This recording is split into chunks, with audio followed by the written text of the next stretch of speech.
Hey, this is Tuba Billy.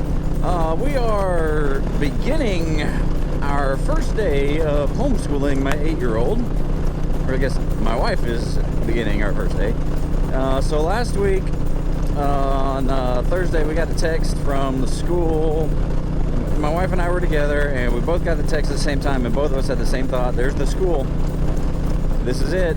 So we look, yep, they're going to a hybrid schedule. So Mondays and Tuesdays she would go to school, and Thursday and Fridays it would be virtual. So basically watching school on a computer, which does not work, especially for an 8-year-old. We're already homeschooling the 6-year-old because school was just not meeting his needs. We're not sure if he has ADHD. That's what the pediatrician said. But then we got his eyes checked, and the optometrist says a lot of kids with his type of eye diagnosis or whatever, farsighted, are often misdiagnosed as ADHD. So who knows? I mean, maybe it's that. I mean, there are some other behavioral things that we kind of wonder. But definitely, I mean, if his schooling can help by wearing glasses, man, let's do it. But yeah, so today's the first day with both of them, because we decided for the 3rd grader, she's already behind. After early 2020, school shut down, and down here, like, there's so many kids that don't have access to internet that they just said, well, everybody just goes up to next grade. Like, they're gonna send it out, but it's not going to affect your grade.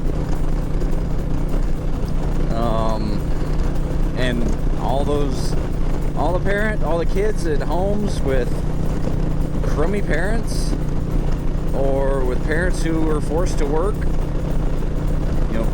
both work, kids raising themselves or trying to find something else, they got left behind. And then this past year, there were several that kept them in virtual because virtual was an option.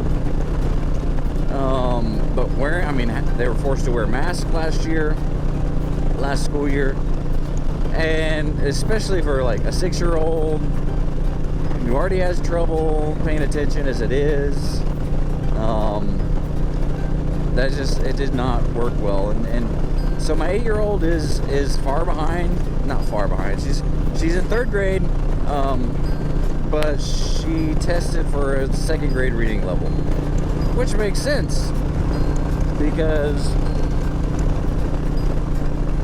she hasn't really done much.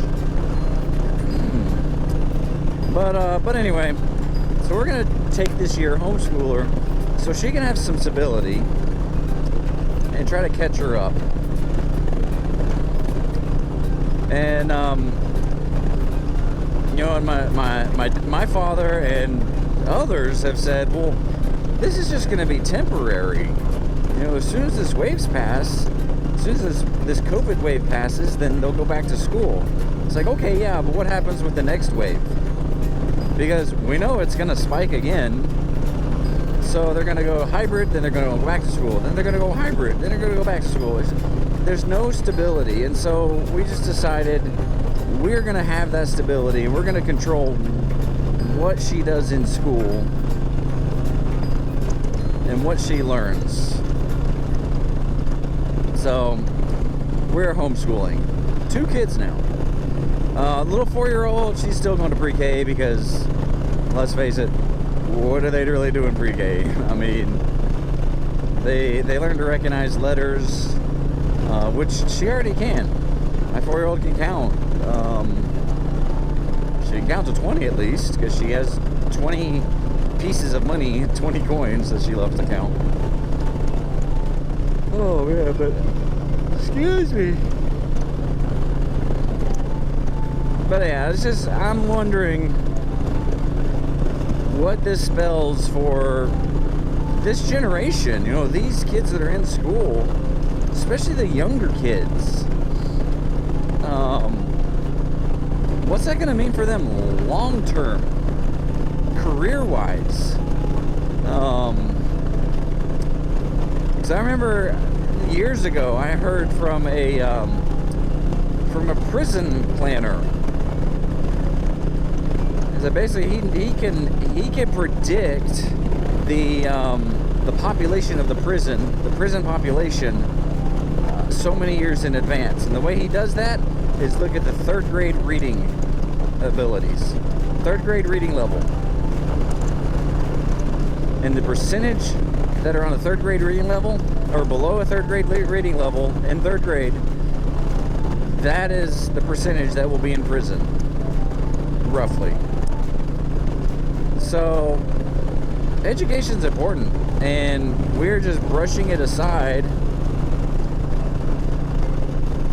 and really ruining these children's lives, especially the ones who don't have any other options, who have parents that are deadbeats, that don't do anything, they don't push their kids, they don't encourage their kids, they just say, get on welfare. Well, guess what? They're going to stay on welfare. And they're going to be stuck in that cycle.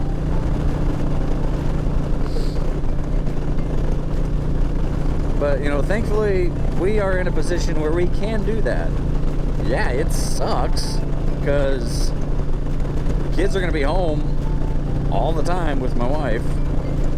I'm concerned about her. But it's what's best for the kids. So just remember, please, I'm begging, be excellent to each other. Tuba Billy, signing out. God be with you till we meet again.